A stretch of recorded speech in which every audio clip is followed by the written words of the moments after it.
Rene Magritte. If the dream is a translation of waking life is also a translation of the dream. Surrealism originated in the 1910s and early 1920s as a literary movement that experimented with a new mode of expression called automatic writing or automatism. This sought to release the unbridled imagination of the subconscious. Surrealism in ways was the study of dreams. A large influence in surrealism was Freud's dream studies and his insights into the unconscious.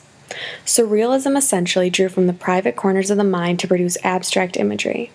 Surrealism took the abstract and unknown from our brains and turned it into artwork. It helped create innovative and unintelligible compositions. Rene Magritte was one of the artists who created some of the most memorable surrealism work.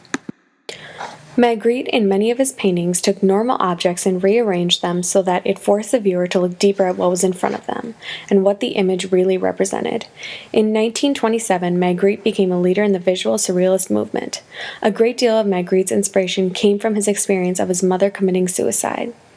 Apparently, he was present when she was retrieved from the water where she had drowned herself, and when she was brought to shore, her dress was covering her face. In his later paintings, Magritte kept this theme of having faces covered by different objects.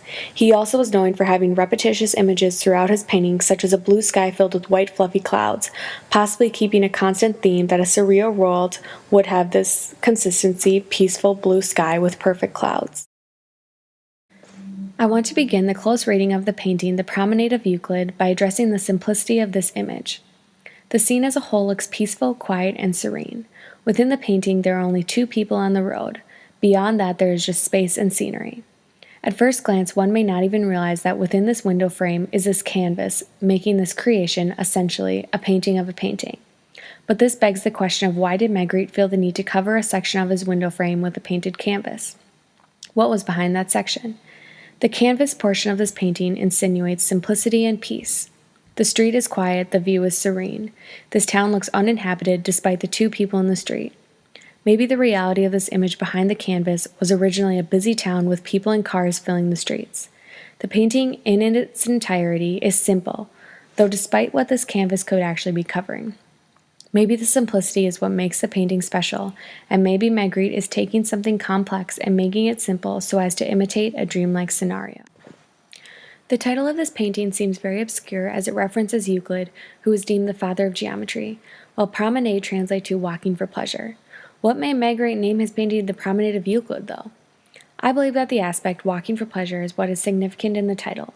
It is possible that Magritte thought that this peaceful scene with no one on the road was what it meant to mean walk for pleasure, or it is also possible that if the canvas does cover up a busy scene of London, as it seems to be that there is something to hide, that Magritte did not think that there was pleasure in walking down a busy road in such a busy town. As I stated earlier, it is clear that the canvas covering part of the window is more than likely trying to hide an image. I picture Magritte standing in front of the window attempting to paint a beautiful scene, but the scene is not what he wants. As a painter, though, it is in his power to manipulate what he sees. Despite how perfect and serene this painting looks, I do not think that it was peace that Magritte was feeling when he painted this. I think, though, that he was striving for peace and quiet while immersed in a crazy life. Maybe the painting is telling people to slow down and appreciate the quiet. Going back to the theme of surrealism, this scene is almost too perfect, dreamlike, one might say. This is an image that would normally only occur in the imagination.